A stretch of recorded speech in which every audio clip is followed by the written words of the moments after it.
Hi everyone, welcome to EDUC 159, Working with Young Children in Inclusive Group Settings. My name is Alex Berry and I'll be your instructor for this course. I'm going to be facilitating this class from Cuenca, Ecuador, where I'm currently doing field research.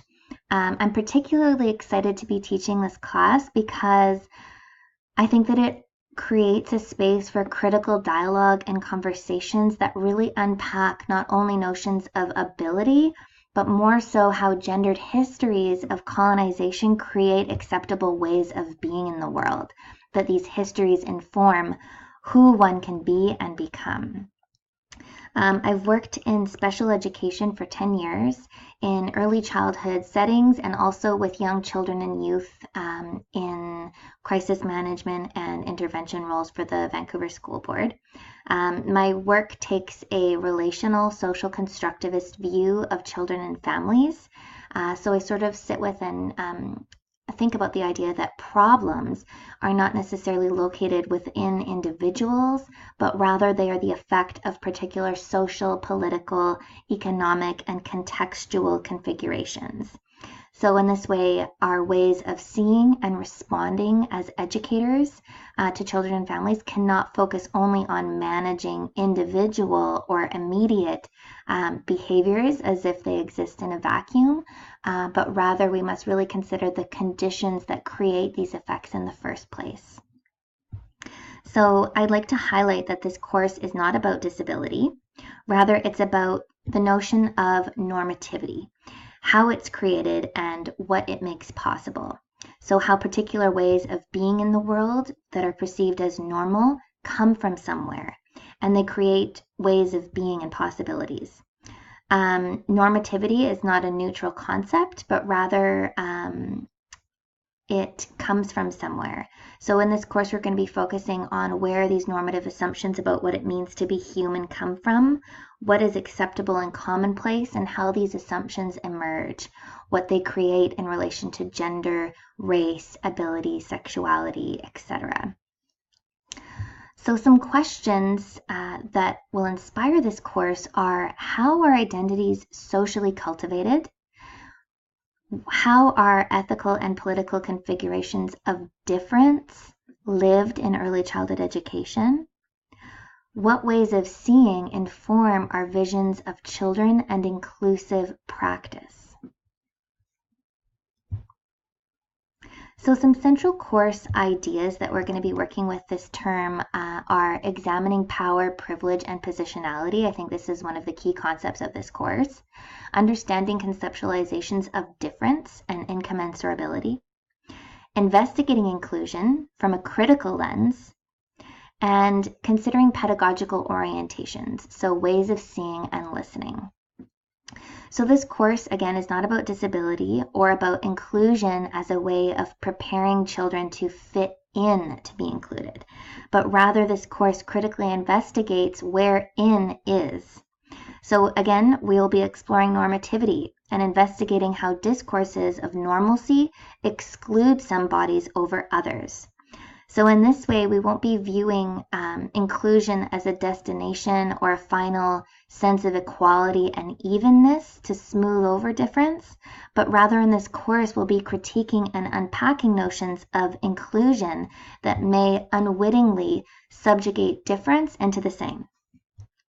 So we'll attend to the political project that is education, consider where it comes from, what it does, who it privileges, and why. And to do this, we'll be exploring the social histories and constructions that produce understandings of race, gender, sexuality, class, and ability, and how these understandings uphold particular ways of being and seeing the world. So aspects of identities are some things that we'll be thinking about and what they do in the world.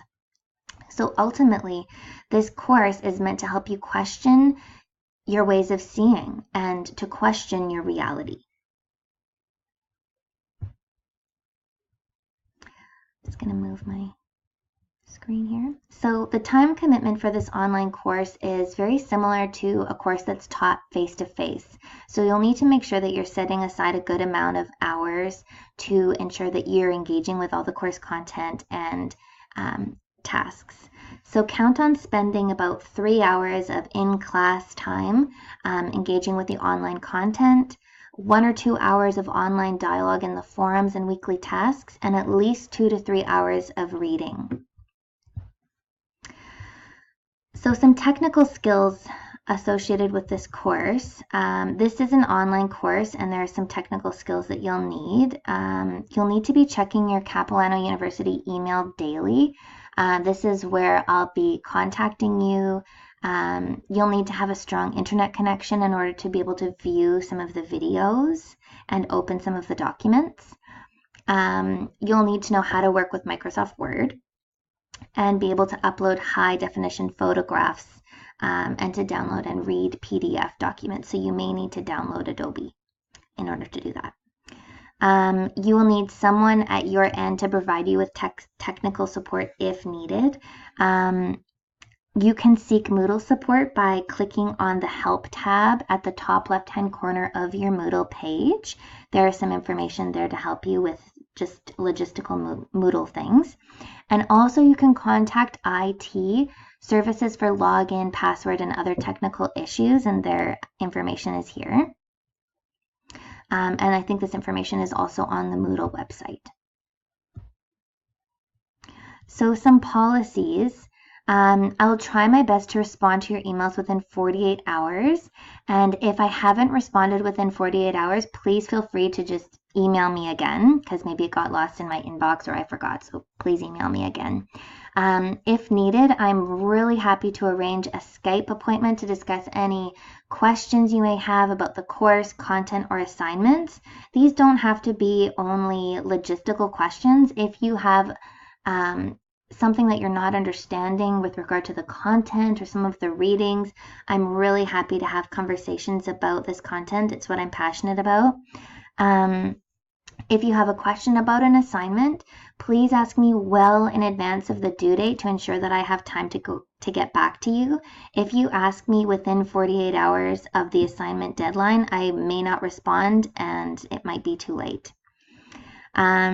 So participation online, this is an online course, so your participation is essential for successful completion of this course. You'll see that in your assignments, your online engagement takes up a really big percentage of your grade.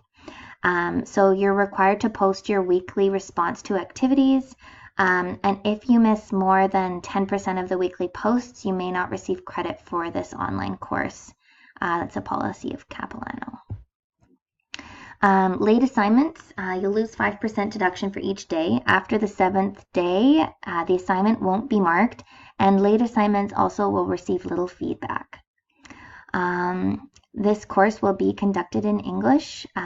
All written work must adhere to APA style formatting and guidelines. So there's a link to OWL Purdue, a website which I use for APA help. It's super helpful.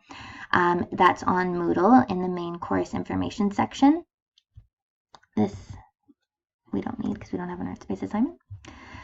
So for the readings, weekly readings will be posted on Moodle and should really provoke dialogue in your online forums. So weekly questions and directions for your responses will be posted every Sunday.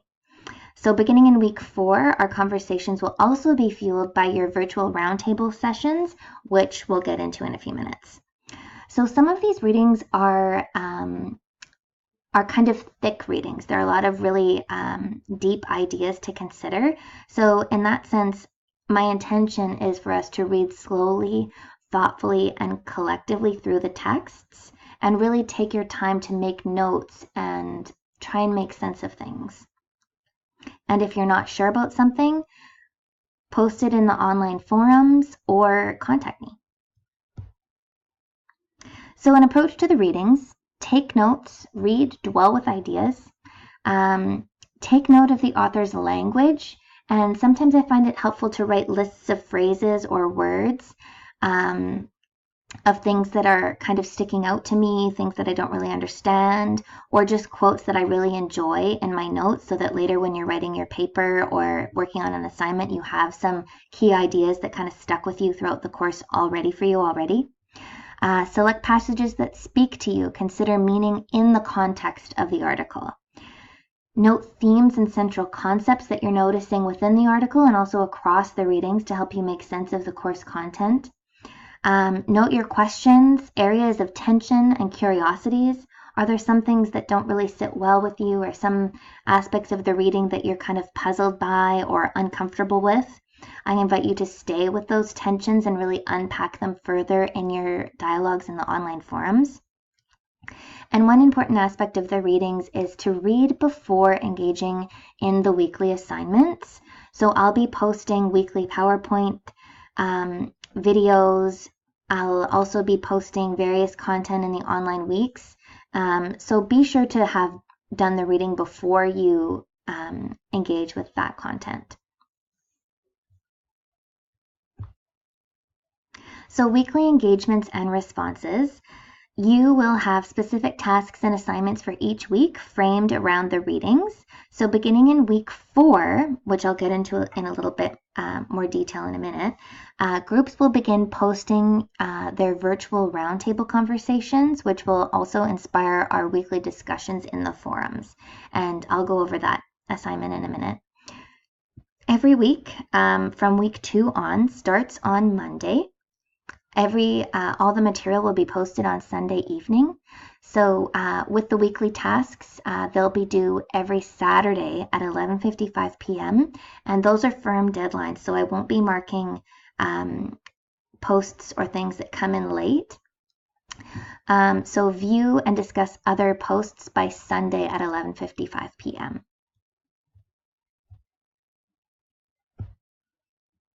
So on Sunday, I'm going to open a course chat. That's January 13th from 5 to 6 p.m. Pacific Standard Time. And this will be a time for you to ask any initial questions you have about the logistics or assignments of the course. Please read over the outline and assignments prior to this chat. The other place to raise questions that you have is in the general questions forum.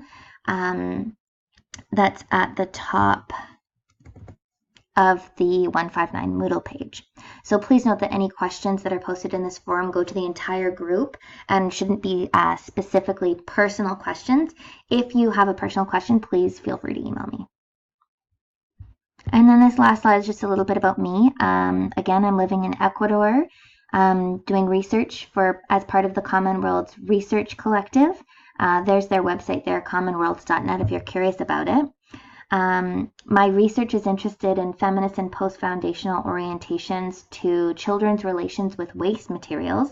So here in Cuenca, I'm collaborating with educators in developing pedagogies of place which respond to Cuenca's escalating challenge with plastic waste materials.